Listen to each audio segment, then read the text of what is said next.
Bonjour frères et sœurs et merci de votre fidélité.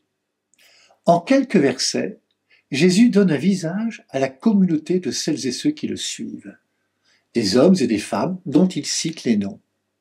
Ainsi, les femmes qui, selon la coutume du temps de Jésus, ne pouvaient participer aux enseignements des rabbins, sont présentes parmi les disciples de Jésus. Nous savons qu'elles seront les premières témoins de sa résurrection. L'évangile de ce jour nous donne un visage de la communauté qui suivait Jésus. Les 12 et les disciples, hommes et femmes, qui sont devenus au fur et à mesure de la prédication de Jésus des familiers. Toutes et tous ont eu une histoire avec Jésus. Ceux qui sont appelés et celles et ceux qui le suivent sont connus personnellement du Seigneur.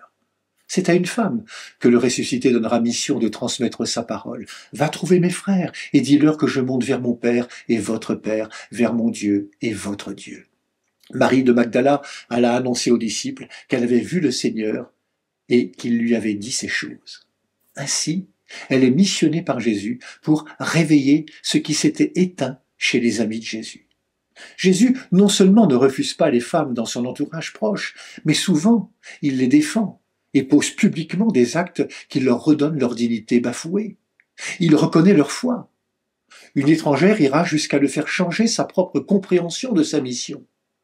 Par son attitude, Jésus surprendra certains disciples, hommes, quand par exemple ils le verront parler publiquement avec une femme, qui plus est étrangère, elle est samaritaine.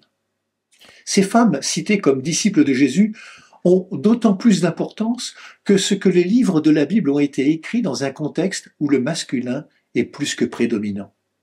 Il y a donc place pour penser l'Église d'aujourd'hui, place pour une réflexion biblique et théologique, pour envisager une autre manière de vivre l'Église, sans confondre les vocations, mais apprendre à travailler autrement dans la reconnaissance des charismes de chacune, de chacun. Toutes et tous au service de la mission, dans le respect mutuel. Dieu créa l'homme à son image, à l'image de Dieu, il le créa homme et femme.